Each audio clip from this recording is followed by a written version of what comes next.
ગોપીઓ કહે કે ભગવાન શ્રી કૃષ્ણની કથા છે તો અમૃત જેવી છે. સ્વર્ગના અમૃત કરતા પણ ભગવાન કૃષ્ણની કથા અમૃત એ શ્રેષ્ઠ છે. કારણ કે ગમે એટલી તમે આને પીવું ને એ કોઈથી ખૂટતી નથી. સ્વર્ગનું અમૃત એ તો કંજૂસના ઘી જેવું છે, એ તો પીએ તો ખૂટી જાય. એટલે દેવતાઓ એ સ્વર્ગના અમૃતને માત્ર જોયા કરે છે, પીતા નથી. કારણ કે પીવે તો ખૂટી જાય. સ્વર્ગનું અમૃત એ કંજૂસના ઘી જેવું છે. સ્વર્ગનું અમૃત એ પીવે તો ખૂટી જાય. એટલે દેવતાઓ એને પીતા નથી, માત્ર જોયા કરે. પણ ભગવાનના ગુણોની કથા રૂપી અમૃત એ તો એવું છે કે તમે ગમે એટલું આને પીવો ને એ ક્યારેય ખૂટતું નથી. કથા એ ક્યારેય ખૂટતી જ નથી.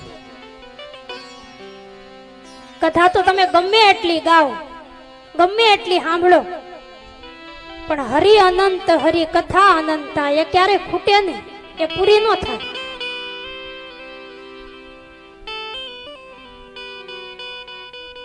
અને ભગવાનના ગુણોની આવી અમૃતમય કથા ગોપીઓ કહે છે કે પ્રભુ તમારે પ્રગટ ન થવું હોય તો કાંઈ નહીં, કારણ કે તમારા વિરહમાં અમને તમારી કથા છે ને એ જીવિત રાખશે.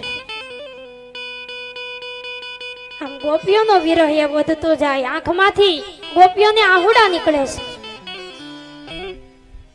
રડી રડી અને ગોપીઓનું હૃદય એ એકદમ શુદ્ધ થઈ ગયું છે. હૃદયમાં જે અહંકાર જાગ્યો હતો ને એ બધો અહંકાર, એ અભિમાન એ આહુડાની હારે બારું નીકળી ગયું છે. એટલે ભગવાન શ્રી કૃષ્ણએ વિચાર કર્યો છે કે જો હવે હું ગોપી પરિષદમાં હું નહીં દેખાઉં તો આ ગોપીઓ એ પોતાનો પ્રાણ ત્યજી દેશે. અને એટલે ભગવાન કૃષ્ણ એ ગોપીઓની સભામાં એ પ્રગટ થયા છે. અને ભગવાન કૃષ્ણને જેવા જોયા એટલે ગોપીઓ જાણે મળદામાં પ્રાણ આવી ગયા હોય.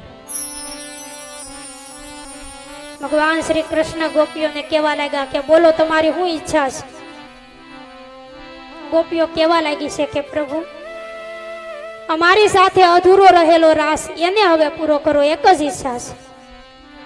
અને ત્યારે એ જમનાજીના કિનારે ભગવાન શ્રી કૃષ્ણની સાથે ગોપીઓ જે મહારાસ રેમી. આ રાસમાં પ્રવેશ કોને મળે? જે ભગવાનની કૃપાનું પાત્ર હોય એને જ મહારાસમાં પ્રવેશ મળે છે. અને મહારાસમાં પ્રવેશ મેળવવા માટે તો હૃદયને ગોપી જેવું બનાવવું પડે, ગોપી ભાવ કેળવવો પડે. કારણ કે કઠોર હૃદય વાળાનું આ કામ નથી.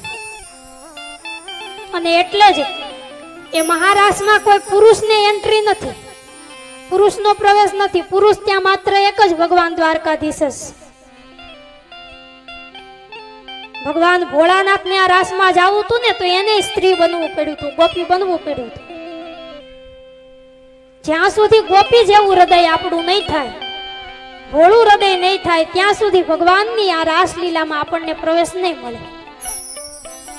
શ્રી કૃષ્ણ દ્વારા વૃંદાવનમાં જે રાસલીલા થઈ, આ રાસલીલાની કથા જે પણ કોઈ ભાવિક મનુષ્ય શ્રવણ કરે એનું હૃદય એ નિષ્કામ બને છે. અને હૃદયમાં પ્રેમ લક્ષણા ભક્તિ આવી અને નિવાસ કરે છે.